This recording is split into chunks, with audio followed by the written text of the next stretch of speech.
A gold-backed BRICS currency is not coming anytime soon. In fact, when they meet, the BRICS nations will not be announcing any sort of trade currency from the BRICS nations when they meet on August the 22nd of this year. However, there are some concerns and there's some things that we should look out for. I'll explain all of those as we explore.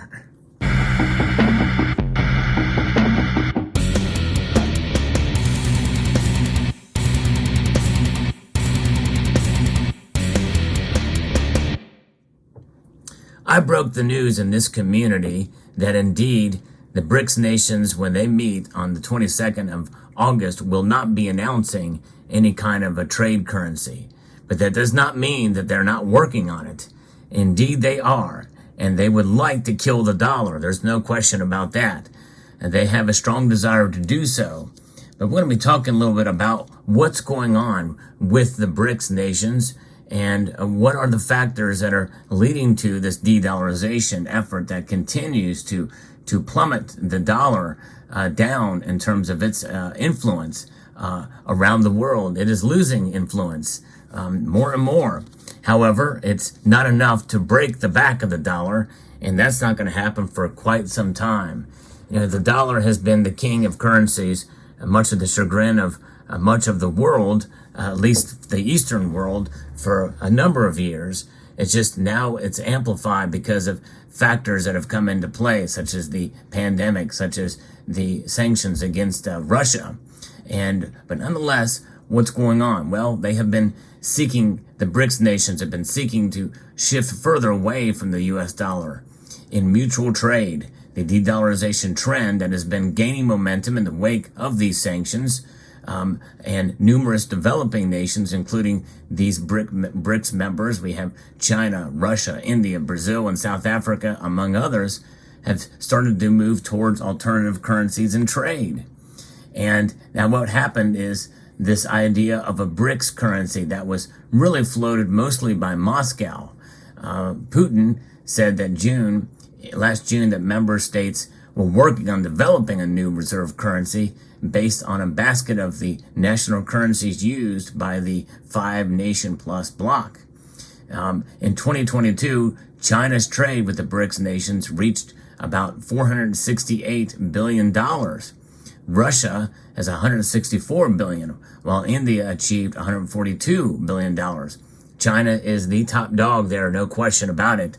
But nonetheless, a lot of this is being spearheaded by Russia, which is not really much in a position to really make it come into fruition. If China were leading it, I think it would be a different story.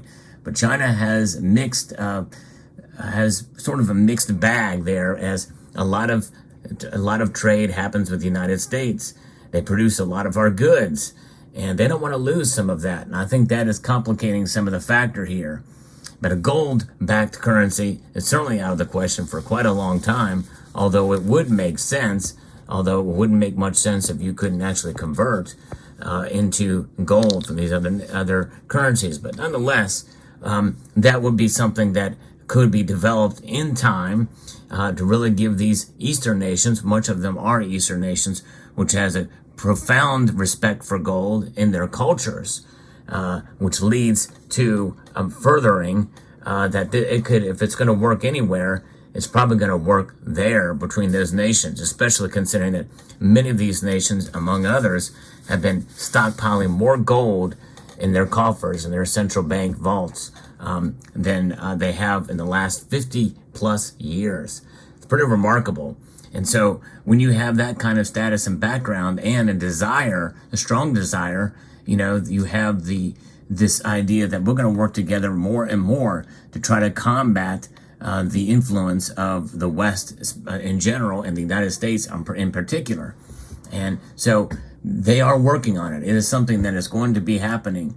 And now what is the other backdrop of this? We are seeing more and more nations wanting to join the bloc. And 49 out of the 55 African countries attended the Russia-African Summit that was stressing the achieving the real sovereignty for Russia and other countries would necessitate shifting away from the dominance of the U.S. economy. We see China's influence as well in Africa, and we have the emerging economies of these nations, including the outside nations that want to join or have joined in recent times, that the potential GDP of these nations are greater than the G7. So if they can work it out and make it successful, and that's a big if, because a lot of these countries have their own interest at heart, and there's a lot more separating them than uniting the Western nations together under some of these shared values, supposed shared values anyway. And there's bigger differences in some of these Eastern Bloc nations.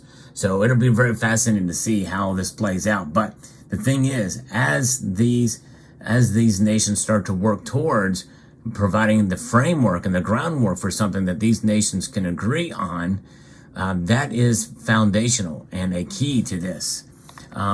Because if they do this, if they provide something that can be the foundation that everybody can trust, then watch out. The dollar will be very much under threat. And I think gold could be the key to it, but they have to do it in the right way. And I think it's quite a ways off.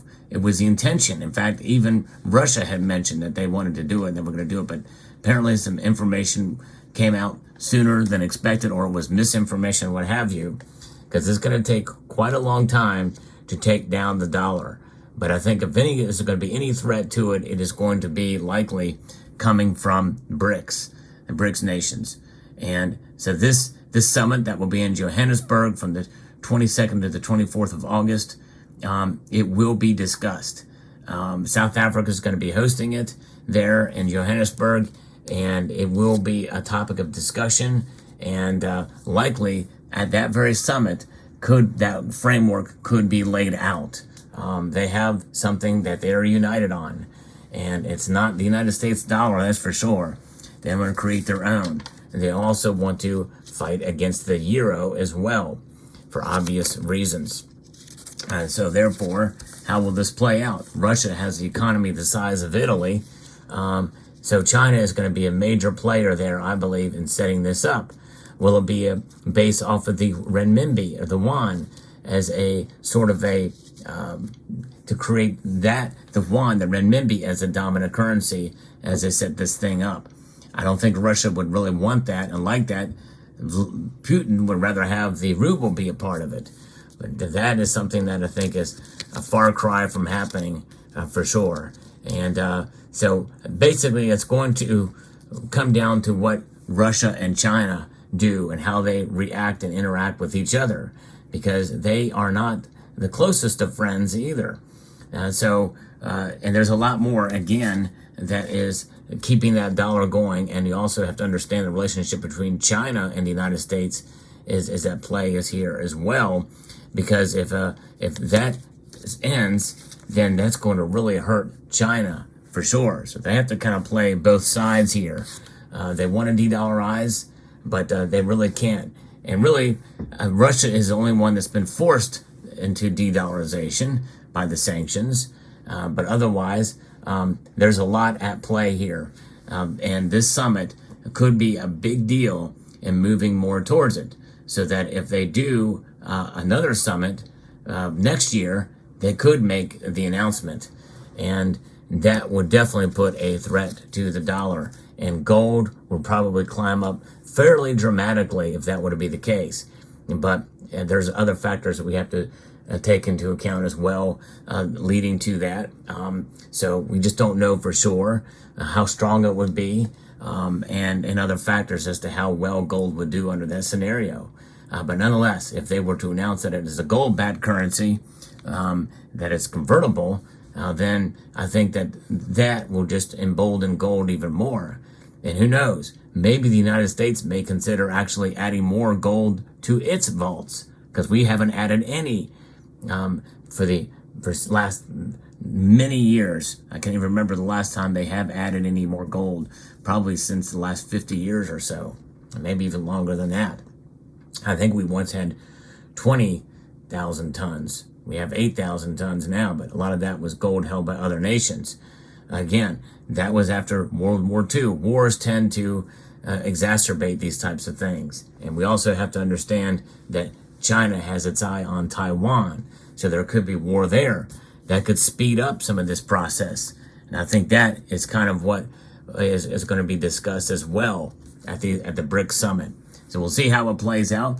But what are we going to watch? We're going to watch the dollar, its influence as it continues to erode, as well as its value with inflation. We're going to watch gold to see what it does in the coming year, especially after what is being discussed at this BRICS summit.